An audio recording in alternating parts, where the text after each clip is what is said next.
बिस्मिल्लाहिर्रहमानिर्रहीम। अस्सलाम वालेकुम। कैसे हैं जी सब लोग? कल जी हमने एसईओ की बात की थी। तीन चीज़ें कल मैंने मेन बताई थी आपको कि तीन चीज़ें जो है वो बहुत ज़रूरी हैं एसईओ के लिए। Three elements most important elements for indexing. तो जी कौन रिपीट करवाएगा जी? कोई नया बंदा आया हुआ हो तो उसको भी पता चल जाएगा। कोई एक कल। जी मिस आमना। सर फर्स्ट रेलिवेंट होना चाहिए मटेरियल, और दूसरा था ऑथेंटिक होना चाहिए, और थर्ड था यूजफुल हो। जी वेरी गुड जी। आज मज़ीद हम जी बात करेंगे। कल ये हमने चीज़ें बताई, जो चीज़ें बताई थी मैंने। आज मज़ीद एसईओ पे ही बात करेंगे और डिटेल में थोड़ा डिस्कस करेंगे कि जो ब्राउज़र हैं इनको हम थोड़ा सा समझें ये किस तरह से काम करते हैं। ब्राउज़र को समझेंगे तो फिर उसके बाद ही हमें इंडेक्सिंग की समझ आएगी कि ये ब्राउज़र इनका काम क्या है, ये करते क्या हैं, किस तरह से वर्कआउट करते हैं, इनका एल्गोरिथम क्या है। मोर देन 200 एलिमेंट्स जो है जी वो गूगल नोट करता है इंडेक्सिंग के लिए। तो उनमें कुछ एलिमेंट्स जो हैं जैसे मैंने कल बताया था कि ज़्यादा ज़रूरी होते हैं, कुछ एलिमेंट्स जो हैं उनकी इम्पोर्टेंस लेस होती है। तो आज मज़ीद हम ब्राउज़र पे ही बात करेंगे, ब्राउज़र को डिस्कस करेंगे और साथ वर्डप्रेस का एडमिन पैनल में देखेंगे जी, प्लगइन देखेंगे एसईओ के लिए। और एंड पे मैं आपको प्लगइन करना बताऊंगा। और अभी ब्राउज़र को डिटेल से डिस्कस करते हैं थोड़ा सा। जी ऑलमोस्ट जी 8-10 मिनट हो गए हैं, लगता है सब लोगों ने ज्वाइन कर लिया जिन लोगों ने आज क्लास लेनी थी। बाकी फिर साथ साथ आते रहेंगे। तो ब्राउज़र के बारे में जी थोड़ा सा डिस्कस कर लेते हैं। पहले से जी किसी को आइडिया हो कि थोड़ा बहुत किसी ब्राउज़र के बारे में जानता हो, कोई बंदा कैसे काम करते हैं जी, कोई बताना चाहता हो डेफिनेशन इसकी ब्राउज़र की जी, क्या काम करते हैं ये। तो जी डिजिटल मार्केटिंग की हम बात करते हैं बार बार कि डिजिटल मार्केटिंग बहुत ज़्यादा इम्पोर्टेंट है। डिजिटल मार्केटिंग की बहुत ज़्यादा इम्पोर्टेंस है और डिजिटल मार्केटिंग के जी रिज़ल्ट बड़े ज़बरदस्त हैं। बार बार ये डिस्कशन होती है। तो डिजिटल मार्केटिंग की असल में स्टार्ट में मैंने कोई बहुत ज़्यादा डिटेल डेफिनेशन नहीं बताई थी आपको। सिर्फ हमने स्टार्ट किया और उसके बाद कुछ मैंने आपको एडवांटेज बताया डिजिटल मार्केटिंग के और साथ डिजिटल मार्केटिंग मैनेजर के काम बताए। तो आज ये जी थोड़ा सा डिस्कस कर लेते हैं कि डिजिटल मार्केटिंग की इम्पोर्टेंस इतनी ज़्यादा क्यों है, क्या वजह है। तो इसके साथ फिर ये ब्राउज़र का भी थोड़ा सा जिक्र हो जाएगा। एक प्रेजेंटेशन मुझे मिल गई है तो ये मैं आपके साथ स्क्रीन शेयर करता हूँ। उसके बाद इस पर डिस्कशन करते हैं, फिर ब्राउज़र का फंक्शन देखते हैं और डिटेल में फिर इंशाल्लाह बात होती है जी।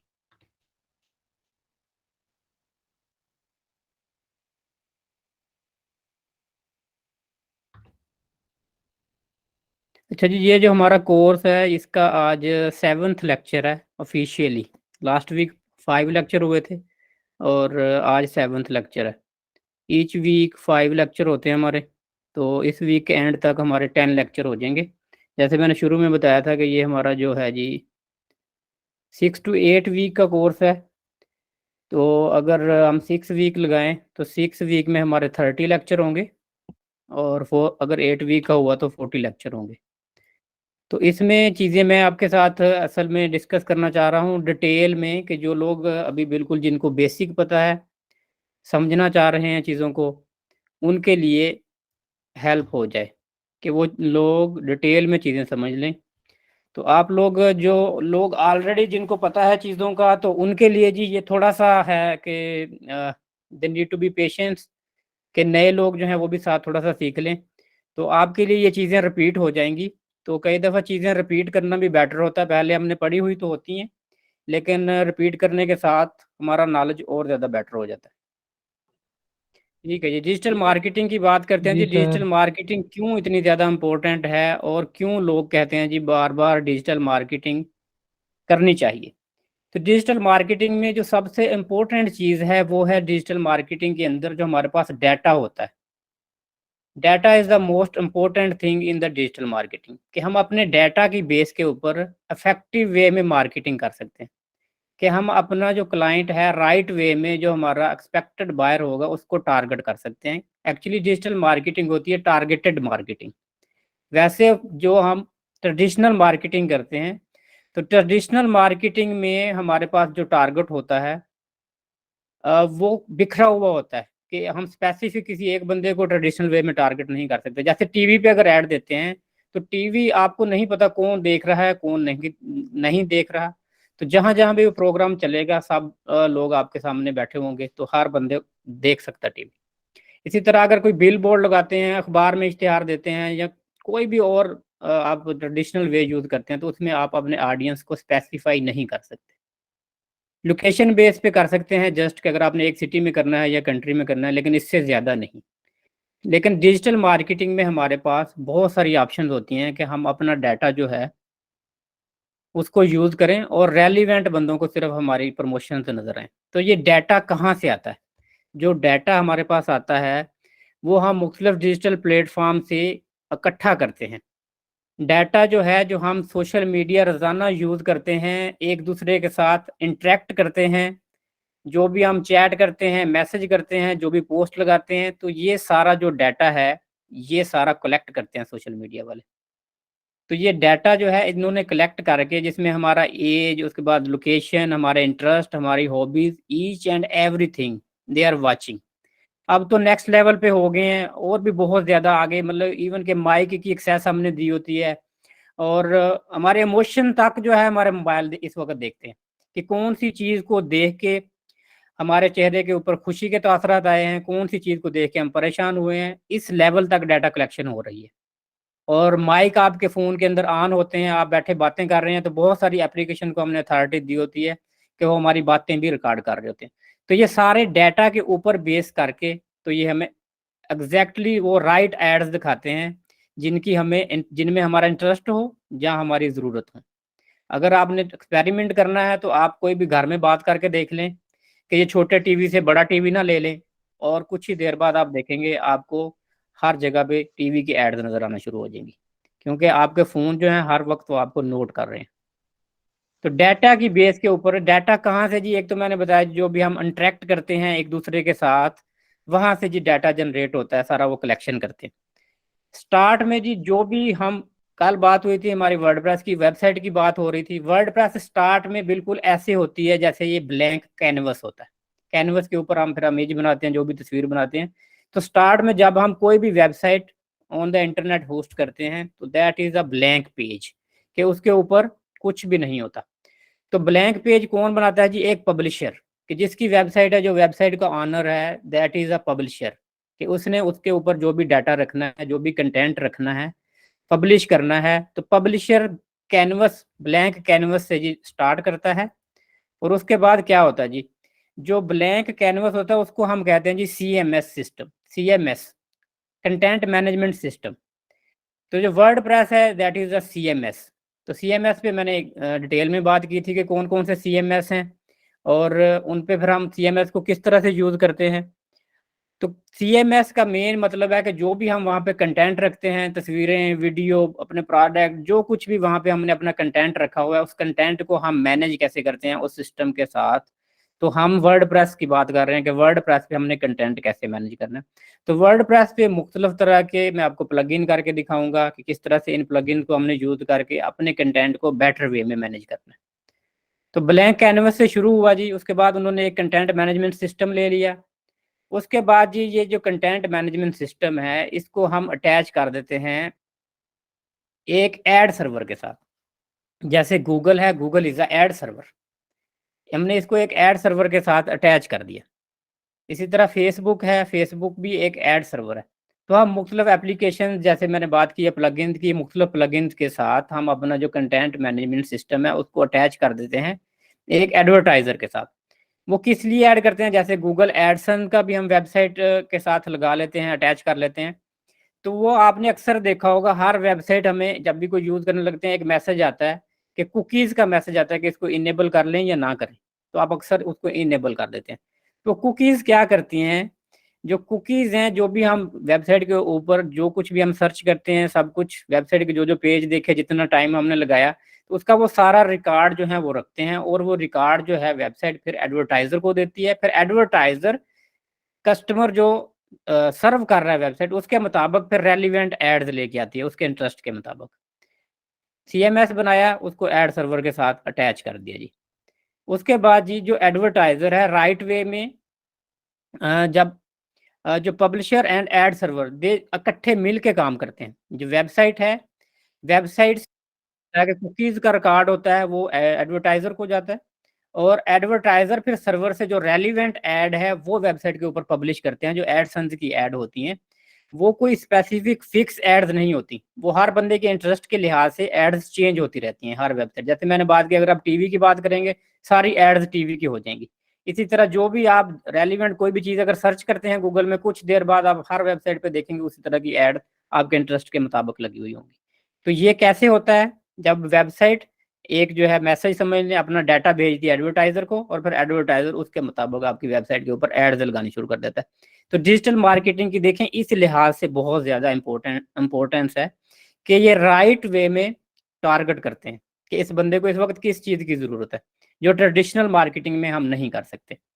उसके बाद जी जो डाटा रिजल्ट फ्रॉम इंटरेक्शन, ये पहले मेरी बात हुई है कि जो भी हम इंटरेक्ट करते हैं, जो पर्सन है, जैसे फेसबुक में हम इंटरेक्ट करते हैं पब्लिशर के साथ, जो भी इंटरेक्शन होगी उसकी, जो भी सर्च करेगा, जो भी चीज़ वेबसाइट के ऊपर, जो भी पेजेस देखेगा, जिस तरह का कंटेंट देखेगा, तो वो एक डाटा मतलब प्रोड्यूस करेगा, कि वो एक कुकीज़ जो हैं वो डाटा सेव करती जाएंगी। उसके बाद उसके जैसे पहले बात हुई है कि वो डाटा उसके बाद हम दे देंगे जी एड सर्वर को। उसके बाद जो एड सर्वर है उसके मुताबिक फिर एड्स लगाएगा मुख्तलिफ, कि ये मिल के काम करते हैं एक दूसरे के साथ, पब्लिशर और एड सर्वर्स। और उसके बाद जी ये एड सर्वर है जी, ये जैसे ये पब्लिशर है, और उसके बाद जी ये एड सर्वर है। यहाँ से जी डाटा जैसे ही कस्टमर ने सर्च करना है यहाँ पे पब्लिशर की वेबसाइट पे, तो पब्लिशर ने वो डाटा जो है उसमें से सीएमएस सिस्टम से उसने जो डाटा है ऐड सर्वर को भेज देना है, और ऐड सर्वर ने उसी लिहाज से फिर यहाँ पे जो एड्स हैं वो डिस्प्ले कर देनी है। तो ये मेन चीज़ ड्यूल वे में समझने काम कर रहे होते हैं। यहाँ से मैसेज वहाँ जा रहा होता है पब्लिशर से ऐड सर्वर को, और ऐड सर्वर से वापस फिर पब्लिशर के पास। ये इनका इंटरेक्ट हो रहा होता है आपस में वेबसाइट का ऐड सर्वर के साथ। डाटे की जी पहली बात होगी जी, डाटा क्या होता है। पहले डाटे की बात हुई है, डाटा कहाँ से आता है। अब जी डाटा क्या होता है, व्हाट इज़ डाटा। तो इसको जी समझने की ज़रूरत है, डाटा क्या होता है।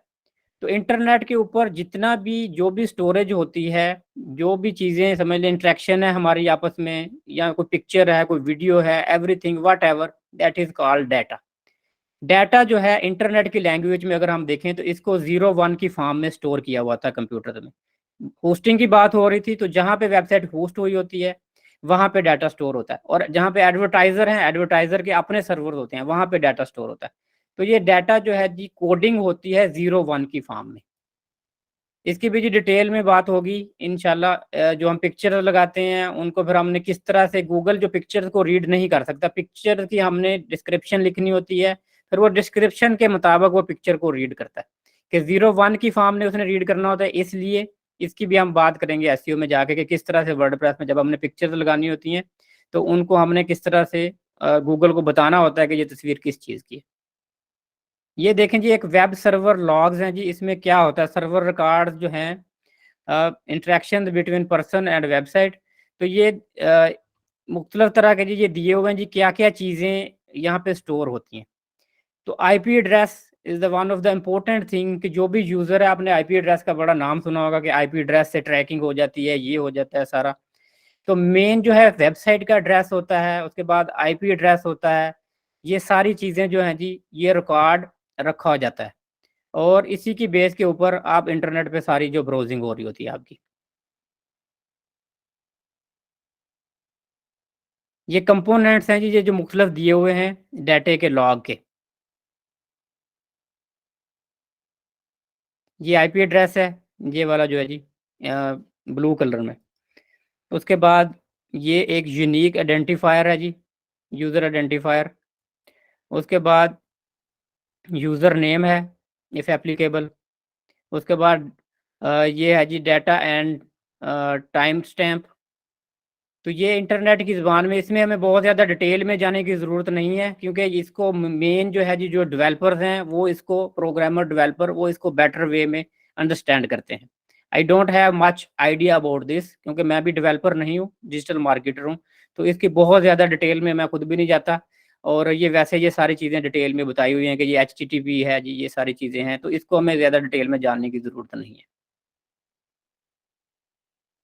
ठीक है जी। कुकीज़ की पहले मैंने बात हुई है जी, कुकीज़ क्या है जी? Website specific code stored in a person browser to ease navigation.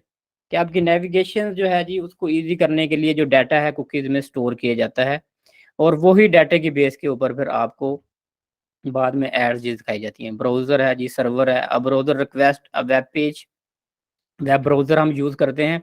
जैसे हमारे पास जी गूगल क्रोम है, तो जो क्रोम पे हम जो भी चीज़ सर्च करते हैं, तो वो एक पेज की हम रिक्वेस्ट भेजते हैं कि जी हमें जो भी हमने कीवर्ड लिखा है। तो उसके बाद ब्राउज़र क्या करता है? ब्राउज़र जो है वो डाटा सर्वर से लेके आता है। सर्वर कौन सा सर्वर? किस सर्वर से वो लेके आता है? उसके बाद जी वो सर्वर से डाटा डिस्प्ले लाके हमारे पास ब्राउज़र के ऊपर डिस्प्ले कर देता है with in a seconds, page and the cookies. तो इसको जी यहाँ पे डिस्कस करने की बात है, जो ब्राउज़र है वो डाटा कहाँ से लेके आता है? तो इसका क्या जवाब देंगे जी? किसी के पास जवाब है जी? जो ब्राउज़र है डाटा कहाँ से लेके आता है? कौन से सर्वर से उठा के लेके आता है?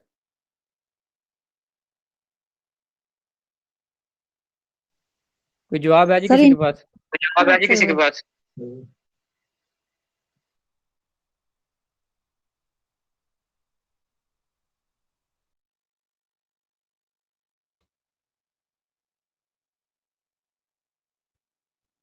No idea. ये जो ब्राउज़र है जी करंटली, जैसे मैं अभी आपके सामने ब्राउज़र खोल लेता हूँ जी, कोई भी ये ब्राउज़र है ना, अगर तो मैं समझ लें कि यहाँ पे मैं एक वेबसाइट का डायरेक्ट नाम लिख दूँ, तो ये डाटा यहाँ पे इस वक्त जो मेरे सामने डिस्प्ले हुआ है, तो ये डायरेक्ट जहाँ पे मेरी होस्टिंग हुई हुई है, जो मेरा होस्टिंग सर्वर है, ये डाटा वहाँ से आया है। और अगर यही डाटा मैं यहाँ पे अपनी वेबसाइट का नाम लिखता हूँ, गूगल सर्च पे लिखता हूँ, तो ये इस वक्त यहाँ पे जो लिंक लेके आएगा, जो भी ये चीज़ें लेके आया है, ये इस वक्त ये जो डाटा यहाँ पे डिस्प्ले हो रहा है, ये डाटा गूगल के सर्वर से आया है, जो गूगल ने डाटा अपने इंडेक्स में रखा हुआ था। ये उनके इंडेक्स से यहाँ पे डाटा डिस्प्ले हुआ है, ना कि ये जहाँ पे मेरी वेबसाइट स्टोर हुई हुई है वहाँ से। अगर तो मैं डायरेक्टली वेबसाइट ओपन करता हूँ, तो जहाँ पे मेरी वेबसाइट स्टोर होगी वहाँ से डाटा आएगा उस सर्वर से। और अगर मैं किसी भी सर्च इंजन पर सर्च करूँगा, तो जो भी यहाँ पे पेज आएंगे, ये इंडेक्सिंग के लिहाज से आएंगे, और ये डाटा होगा गूगल का इंडेक्स किया हुआ डाटा। तो इस पे जी बात करते हैं बाद में कि ये गूगल किस तरह से इंडेक्स करता है। वापस आ जाते हैं जी यहीं पे।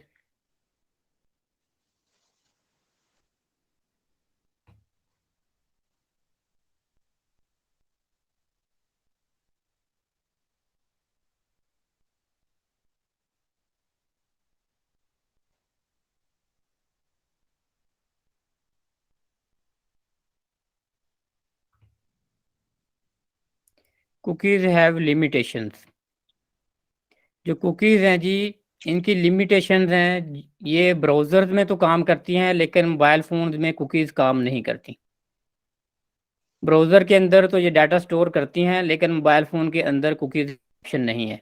ये इनका एक ड्रॉबैक है। या कुकीज़ को हम ब्लॉक भी कर सकते हैं, कि कुकीज़ हमारे पास ऑप्शन है कि हम ब्लॉक कर दें, कुकीज़ जो है डाटा स्टोर ना करें। तो इस, अगर कुकीज़ हम ब्लॉक कर देंगे, तो फिर हमारा जो पब्लिशर होगा, वो राइट वे में जो हमारा सर्वर है, एड सर्वर है, उसको जो है डाटा नहीं भेज पाएगा। तो उस वे में आपके पास जो है करेक्ट एड्स नहीं आएंगे, अगर आपने कुकीज़ ऑफ कर दी होंगी।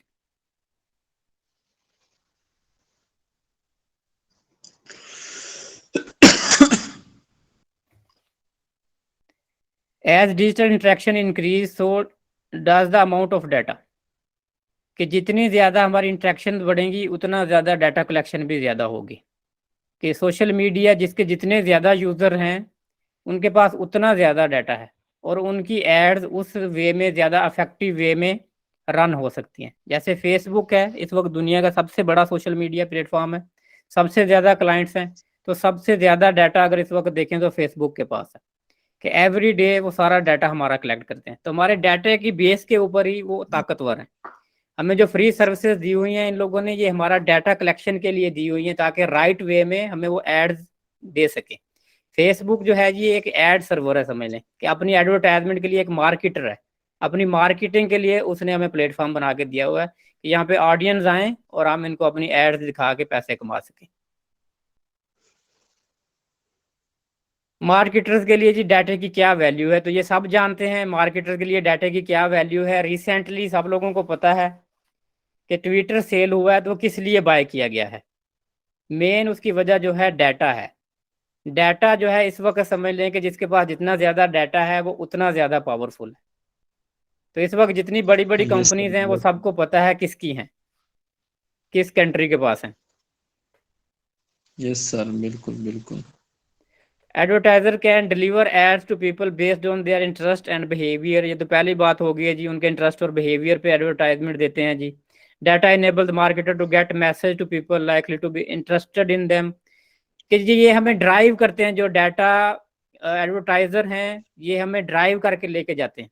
अगर आपने कुछ साल पहले जब अमेरिका में जो है डोनाल्ड ट्रंप सदर बना था, तो उस वक्त खबरें आपने सुनी होंगी कि रशिया ने बहुत ज़्यादा इन्वॉल्वमेंट की थी वहाँ पे, और रशिया की इन्वॉल्वमेंट की वजह से ट्रंप जो है वो सदर बना था, कि उन्होंने सोशल मीडिया पे इन्फ्लुएंस किया था बहुत ज़्यादा। तो ये भी बहुत सारी रीजन होती हैं कि जो मार्केटर जो हमें दिखाएंगे हमें वही नज़र आएगा। The power of knowing your audience, तो ये हम इंशाल्लाह कस्टमर पर्सोना जब बनाएंगे, जब हम सोशल मीडिया में आएंगे तो वहाँ डिटेल में मैं आपको बताऊंगा कि हमने राइट वे में कौन से ऑडियंस को टारगेट करना है, कौन से ऑडियंस हमारे। जैसे पहले बात हुई है कि एक सिटी में आप पैनाफ्लेक्स लगाते हैं तो वो सारे लोग देखेंगे, लेकिन हमारे जो कस्टमर वो सारे नहीं होंगे। हमारे कस्टमर वो कुछ लोग उनमें से होंगे जिनके हमारे फील्ड के साथ रेलिवेंट जो लोग होंगे, जिनके इंटरेस्ट होंगे। तो डिजिटल मार्केटिंग में इसी तरह हम टारगेट सेलेक्ट कर लेते हैं। सबकी बजाय ये 4 बंदे अगर हमारे क्लाइंट हैं तो हम इनको ही टारगेट करेंगे ताकि हमें रिजल्ट्स अच्छे मिले।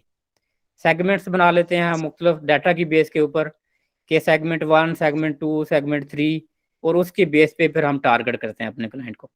फिर डाटा की बेस पे फिर हम बाद में जो ऑडियंस देख लेते हैं, ऑडियंस देख के फिर हम डाटा को मैयर बेटर वे में कर सकते हैं, और उससे हमारे रिजल्ट और ज़्यादा बेटर हो जाते हैं। तो डिजिटल मार्केटिंग जो मेन है जी, एवरीथिंग ऑन रिकॉर्ड, सब कुछ आपको पता चल रहा होता है। जो भी ऐड लगाई है, कितने लोगों ने विजिट की है, कितने लोग इस पे आए हैं, तो उस वे में फिर हम बेटर वे में अपनी ब्रांडिंग कर सकते हैं। ऑडियंस सेलेक्ट कर लिए, बेटर वे में ब्रांडिंग, और फिर ब्रांडिंग अच्छी होगी तो उसी लिहाज से फिर हमारी सेल भी जनरेट होगी। ठीक है, ये तो थोड़ी सी मैंने आपको डिटेल बता दी डाटे की, और डाटा कहाँ से आता है जी, और डिजिटल मार्केटिंग का। और अब आ जाते हैं जी हम ब्राउज़र के ऊपर, कि जो ब्राउज़र कैसे काम करते हैं। ये बहुत इंपॉर्टेंट है जी ये जानना कि जो ब्राउज़र हैं वो कैसे काम करते हैं। एसईओ के लिए हमें ये चीज़ें समझना जी बहुत ज़रूरी है। और सर सर्च इन इसमें अगर, जी जी सर जी इसमें जी अगर बोलिए। ऐसे हो जाए कि इनको कोई हैकर इनको हैक कर दे और हमारे डेटा का गलत इस्तेमाल करे, तो फिर सर इसका क्या रिजल्ट होगा, इस पर इम्पैक्ट आएगा सर? देखें, ये तो अक्सर होता रहता है कि आपने अक्सर सुना होगा गूगल का डाटा चोरी हो गया, फेसबुक का डाटा चोरी हो गया।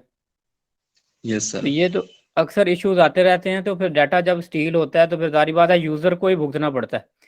हमारे पाकिस्तान में तो कोई पूछने वाला नहीं है, बैंक से पैसे भी निकल जाए तो बैंक वाले वापस नहीं देते इतनी आसानी से। लेकिन फॉरेन कंट्रीज में अगर डाटा ब्रीच हो तो उसकी कंपनी रिस्पॉन्सिबल होती है।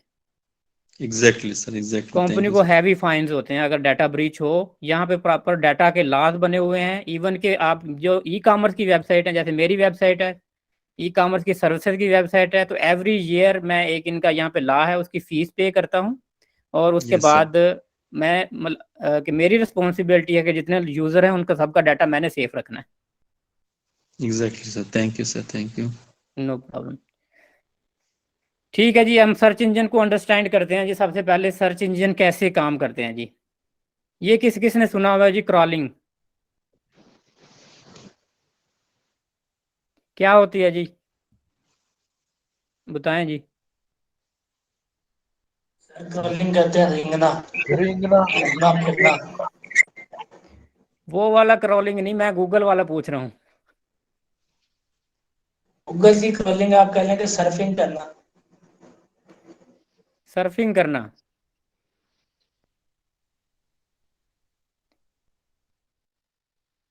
और कोई जी?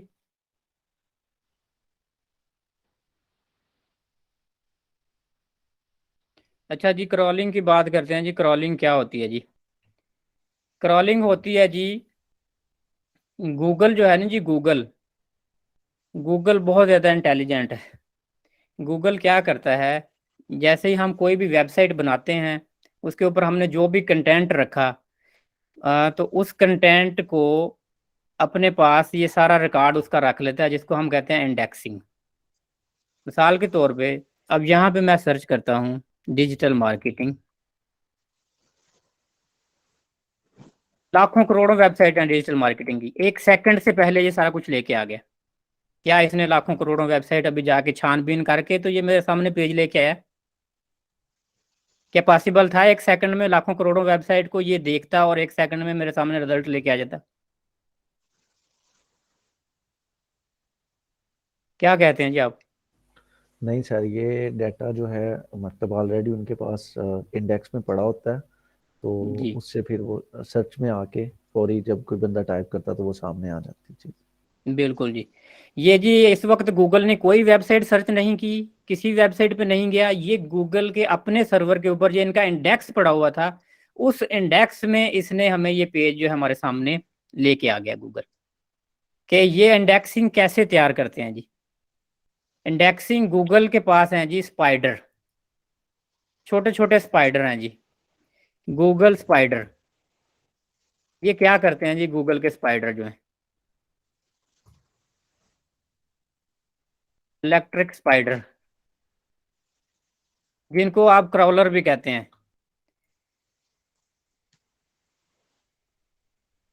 ये इनकी तस्वीरें देख लें जी, ख्याली तस्वीरें, किस तरह के गूगल के स्पाइडर हैं। ये क्या करते हैं जी? ये हर वक्त चलते रहते हैं, ये बड़े क्लेवर हैं। जो भी नई वेबसाइट हम गूगल को देते हैं, जिसका हम डाटा देते हैं गूगल के पास, गूगल कंसोल एक जी है, उसका भी आपको बताऊंगा यूज़ करना। गूगल कंसोल में हम अपना डाटा देते हैं वेबसाइट का, कि ये हमारी वेबसाइट है जी, हमने नई वेबसाइट बनाई है। तो उसके बाद जो गूगल के स्पाइडर्स होते हैं, जिनको क्रॉलर्स भी कहते हैं, तो वो हमारी वेबसाइट के ऊपर वन बाय वन सारे पेजेस को वो छानबीन करते हैं। उन पेजेस की छानबीन करने के बाद वहां से वो जो भी हमने कीवर्ड्स डाले होते हैं या जो भी हमारा डाटा होता है उसको देखते हैं, और जो मैंने बताया कि मोर देन 200 एलिमेंट्स जो हैं उनको देखते हुए वो फिर डाटे की इंडेक्सिंग करते हैं। तो ये इन्होंने पूरा आपके पेज का इंडेक्सिंग बना के कि आपका पेज किस नंबर पे आएगा, और फिर उसको अपने इंडेक्स में स्टोर कर लेते हैं। जैसे ही हम यहाँ पे सर्च करते हैं तो उस इंडेक्स में उनके जो भी पेज नंबर होते हैं कि ये पहले नंबर पे आएगा, ये दूसरे पे आएगा, ये तीसरे पे आएगा।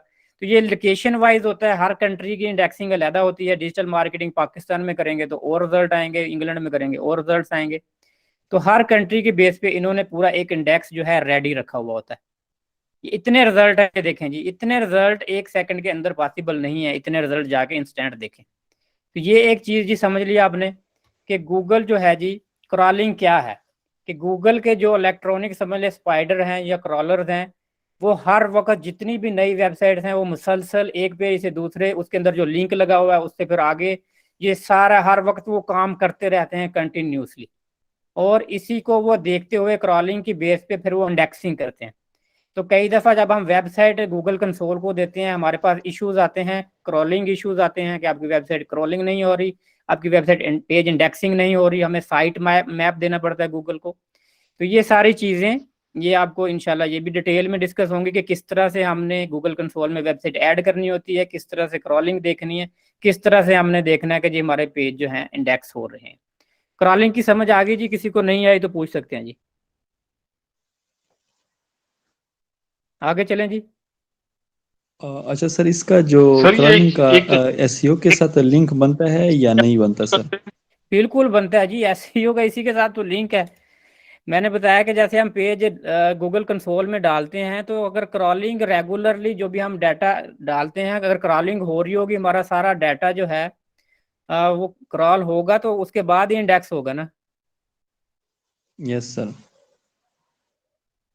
अगर गूगल के स्पाइडर आ ही नहीं रहे हमारी वेबसाइट पे, तो फिर कैसे वहाँ पे इंडेक्सिंग होगी? जी तो ये बिल्कुल सर, रेगुलर हमने एग्जैक्टली। अपनी वेबसाइट को चेक करते रहना होता है गूगल एनालिटिक्स में जाके कि our website is regularly crawling, कि गूगल रेगुलरली आके चेक कर रहा है हमारी वेबसाइट को एवरी डे। यस सर, बिल्कुल बिल्कुल एग्जैक्टली समझ गया सर। ठीक है जी। Next thank indexing you. की जी बात होगी जी। इंडेक्सिंग जो है जी, जो भी क्रॉल्ड कंटेंट होता है फिर उसकी इंडेक्सिंग होती है, जो मैंने बताया आपको पहले ही कि इंडेक्सिंग जो है मोर देन 200 एलिमेंट्स जो हैं गूगल देखता है, जिसमें कल हमने मेन 3 चीज़ें डिस्कस की थी। और उसके अलावा डिटेल में हम इंशाल्लाह ये पूरे 200 एलिमेंट्स जो हैं इनमें जो मेन होंगे वो सारे आपके साथ डिस्कस करूंगा कि ये जो चीज़ें हैं मेन हैं, कैसे कैसे हमने इनको बेटर करना है इंडेक्सिंग के लिए, ताकि आपको सारी डिजिटल मार्केटर को पता होनी चाहिए ये सारी चीज़ें। जब आपने एसईओ करवानी है किसी से, तो एसईओ करने वाला आपको मामू ना बना सके, आपको पता होगा ये किस चीज़ की बात कर रहा है। वरना अगर आपको कहेगा जी टर्मिनोलॉजी यूज करेगा क्रॉलिंग की या इंडेक्सिंग की, तो आपको समझ ही नहीं आएगी यार ये क्या बात कर रहा है, मुझे क्या पता क्रॉलिंग क्यों नहीं हो रही, इंडेक्सिंग क्यों नहीं हो रही। उसके बाद जी क्रॉलिंग होगी, इंडेक्सिंग होगी, फिर बारी आ गई रैंकिंग की जी, कि गूगल एल्गोरिथम जो है जी कैसे पेजों को इंडेक्स करता है।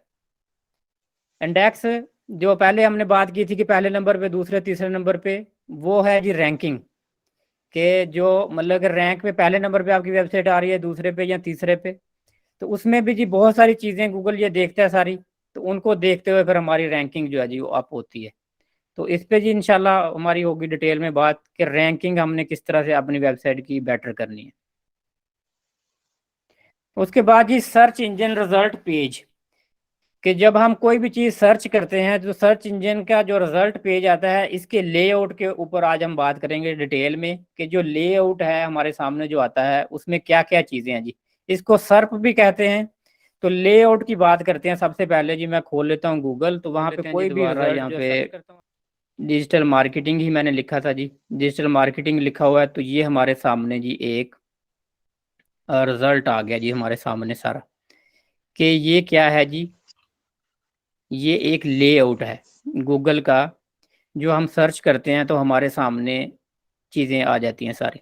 तो इसमें हम बात करेंगे कि जी क्या क्या चीज़ें आती हैं हमारे पास रिजल्ट्स में। मेन जी आज आपके साथ 12 चीज़ें मैं डिस्कस करूंगा जो मेन लेआउट में आती हैं जी। सबसे पहले जी ये है जी फीचर्ड स्नैपेट्स। फीचर्ड स्नैपेट्स क्या होते हैं जी, इसको जी देख लेते हैं। गूगल के ऊपर जब भी आप सर्च करते हैं,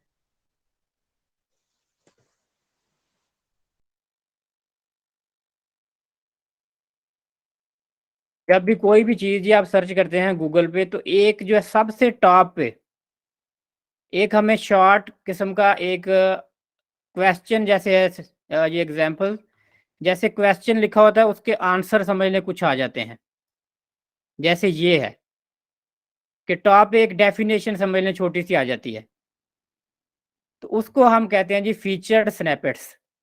कि जब भी हम गूगल में कोई भी चीज़, मिसाल के तौर पे मैं कहता हूँ जी व्हाट इज डिजिटल मार्केटिंग,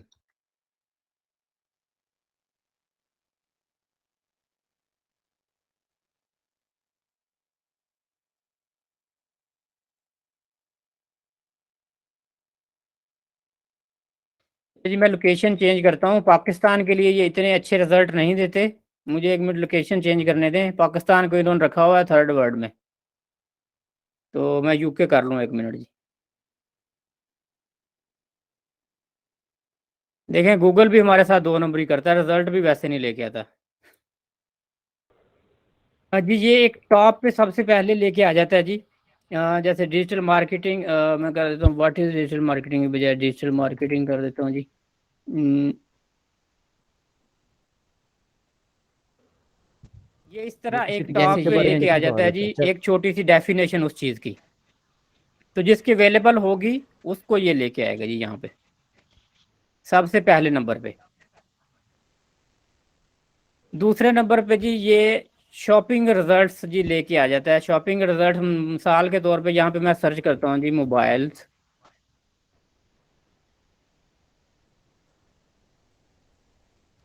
ये यहाँ पे ये देखें शॉपिंग के ये साइड पे आ रहे हैं शॉपिंग के रिजल्ट्स कि ये यहाँ से बाय कर लें। अब ये चीज़ें ये इतने की लगी हुई हैं।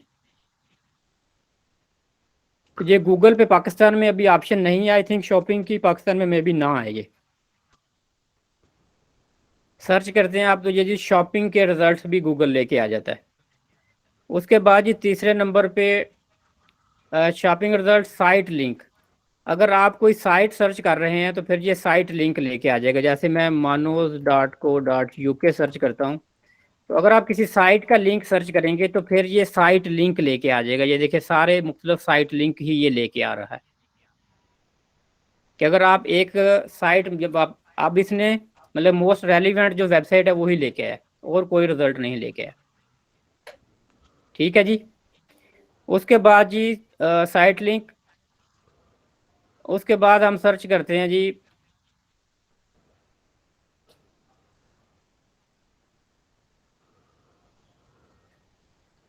सोर्सेज। तो इसमें ये इमेज पैक लेके आ जाएगा। जैसे ये इमेजेस लगी हुई हैं, तस्वीरें भी सर्च करके ले आता है जी ये सारी। अगर इसके पास तस्वीरें अवेलेबल हैं तो ये पिक्चर्स भी लेके आ जाएगा जी। वैसे इमेजेस में जाएंगे तो सारी इमेजेस लेके आ सकते हैं, लेकिन ये मेन ऑल पे भी ये इमेजेस आ जाती हैं। उसके बाद जी इमेजेस के बाद इन डेप्थ आर्टिकल कि अगर किसी आपने जो कीवर्ड सर्च किया है उसके रेलिवेंट आर्टिकल्स अवेलेबल हैं तो आर्टिकल्स आ जाएंगे आपके पास। उसके बाद जी नॉलेज कार्ड्स।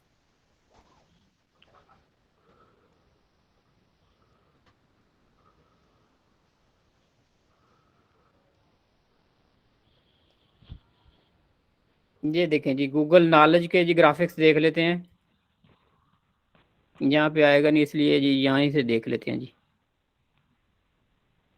कि ये नॉलेज कार्ड अक्सर होते हैं जो ये वो लेके आ जाता है ज़्यादातर अक्सर कार विकीपीडिया वगैरह के रिजल्ट। ये देखें जैसे ये विकीपीडिया है ना, अक्सर वेबसाइट पे आप सर्च करते हैं कोई भी चीज़ तो साथ विकीपीडिया का रिजल्ट लेके आ जाता है, को कहते हैं जी नॉलेज कार्ड। के बाद नॉलेज पैनल्स।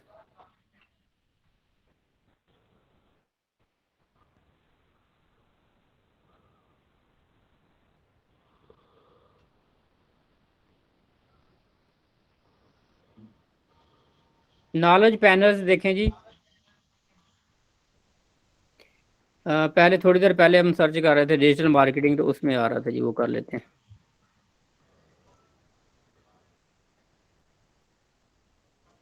ये साइड पे देखें जी, ये जो साइड पे आ रहा है ये नॉलेज पैनल है जी।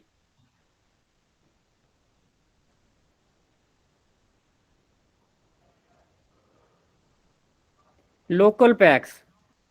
लोकल पैक्स में मिसाल के तौर पे जी मैं यहाँ पे सर्च करता हूँ मोबाइल रिपेयर शॉप।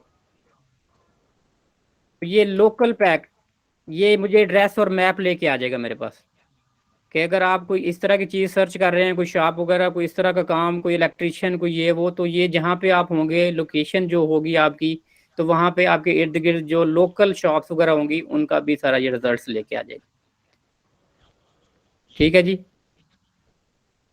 उसके बाद नेक्स्ट है जी न्यूज़ बॉक्सेस।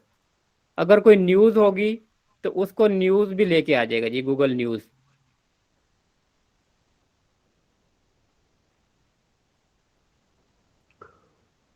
इस तरह की चीज़ होगी तो उसके लिए ये न्यूज़ भी लेके आ जाएगा। जैसे ये कुछ वीडियो हर बाद में बात होगी तो ये न्यूज़ भी यहाँ पे टॉप पे आ जाती हैं इनकी न्यूज़ पैक जो गूगल का।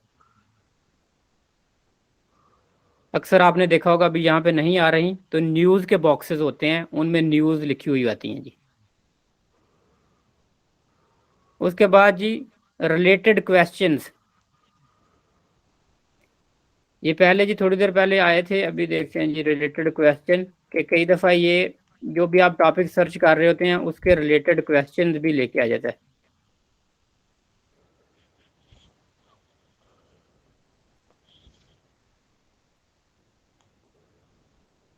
ये देखें पीपल आल्सो आस्क, तो ये भी यहाँ पे आते हैं जी, ये रिलेटेड क्वेश्चन है। उसके बाद जी नेक्स्ट पे चले जाते हैं जी ट्वीट्स। तो आपने देखा होगा अक्सर ये कोई बात हम अगर सर्च कर रहे हो, अगर रेलिवेंट इसको कोई ट्वीट भी मिले तो वो ट्वीट भी लेके आ जाता है जी।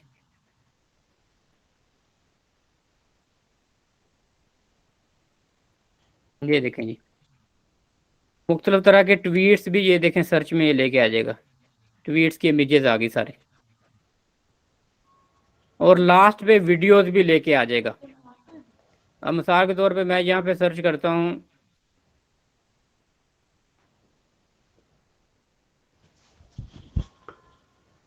ये रेलिवेंट जो इसके पास वीडियोस होंगी वो भी यहाँ पे आ जाती हैं सारी जी। ये देखें जैसे ये न्यूज़ आ गई, थोड़ी देर पहले जो बात हो रही थी, ये टॉप स्टोरी, ये न्यूज़ आ गई सारी, न्यूज़ पैनल आ गया। उसके बाद ये साइड पे देखें जी, ये नॉलेज पैनल भी साइड पे आ रहा है, और ये विकीपीडिया का भी ये आ रहा है जी नॉलेज। ये पिक्चर्स भी आ रही हैं, और ये क्वेश्चन भी आ रहे हैं, ये ट्वीट्स भी आ रहे हैं। इमरान खान पे तो सब कुछ ही दे दिया जी इन्होंने।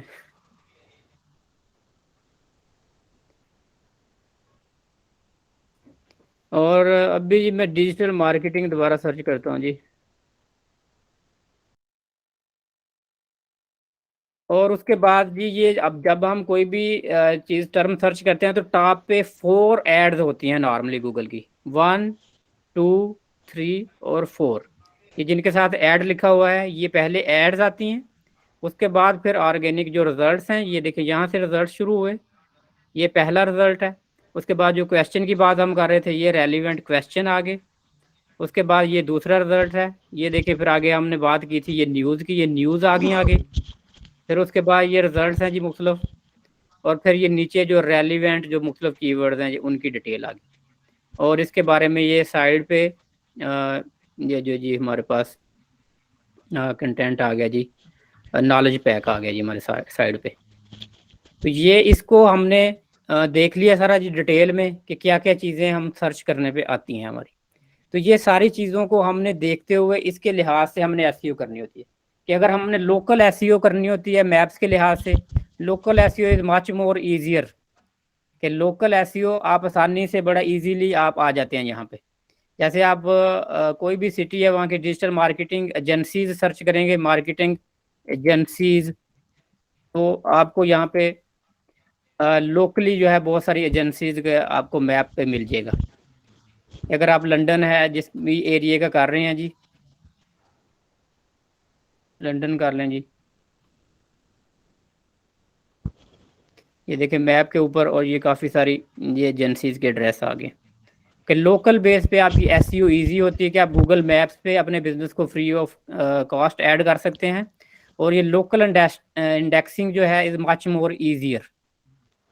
तो इसको भी इंशाल्लाह डिटेल में बात होगी कि लोकल एसईओ में हमने क्या क्या चीज़ों का ख्याल करना होता है, और किस तरह हम लोकल इंडेक्सिंग को बेटर बना सकते हैं।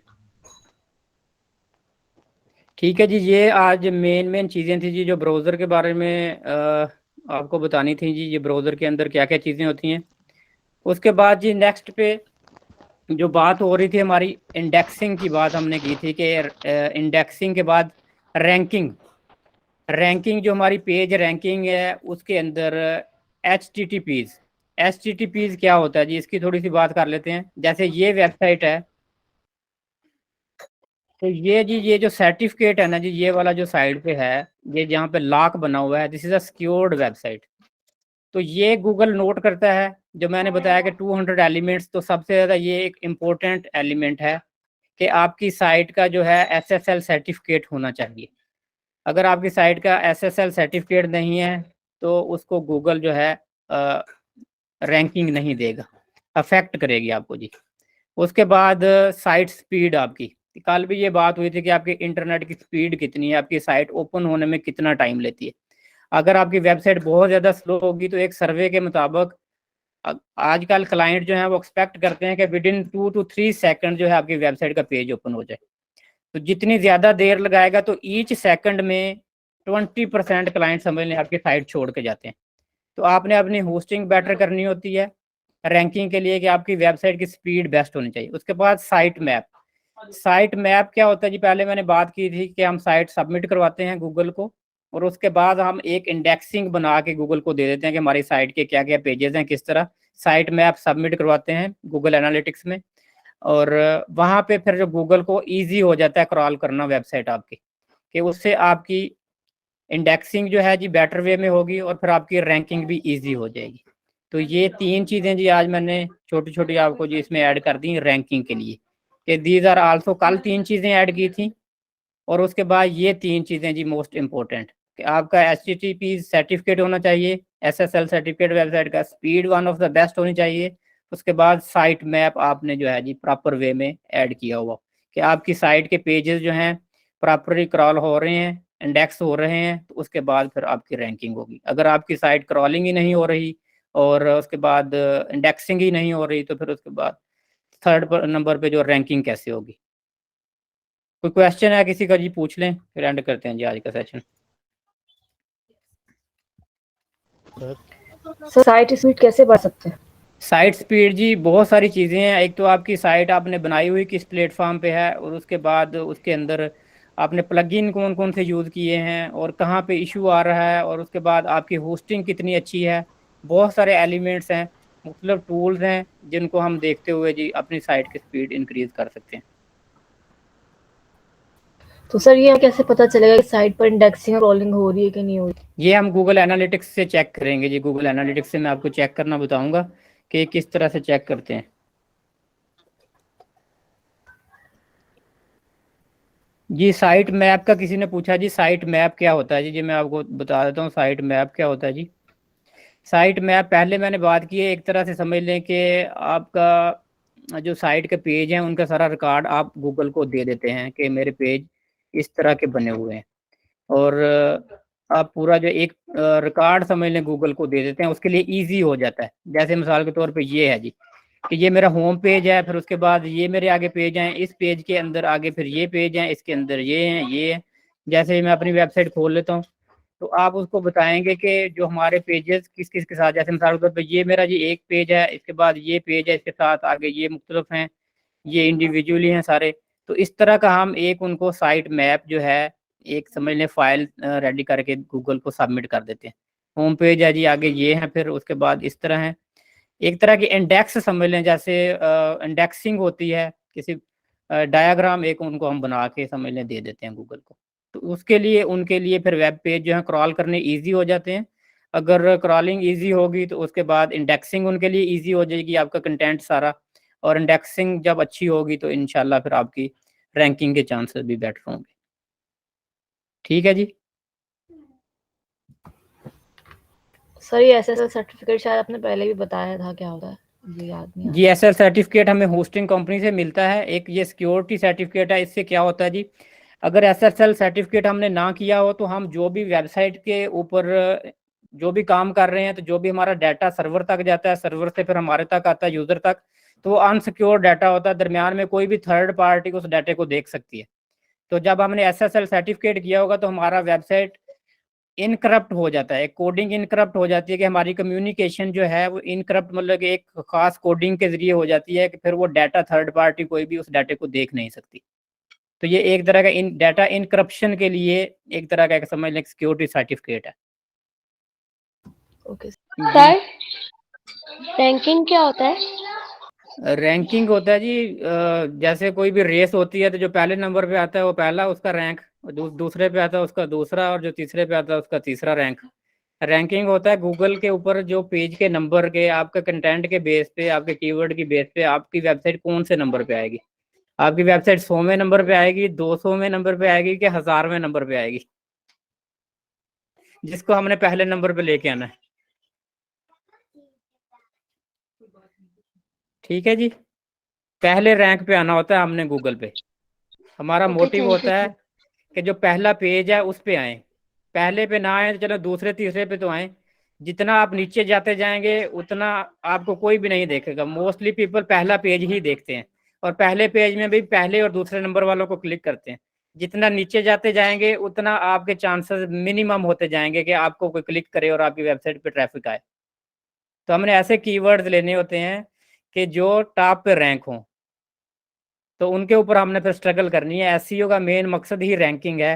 गूगल के अंदर हमने अपनी वेबसाइट है उसको कैसे ऑप्टिमाइज करना है, नंबर 1 पे कैसे आना है हमने। Okay thank you sir.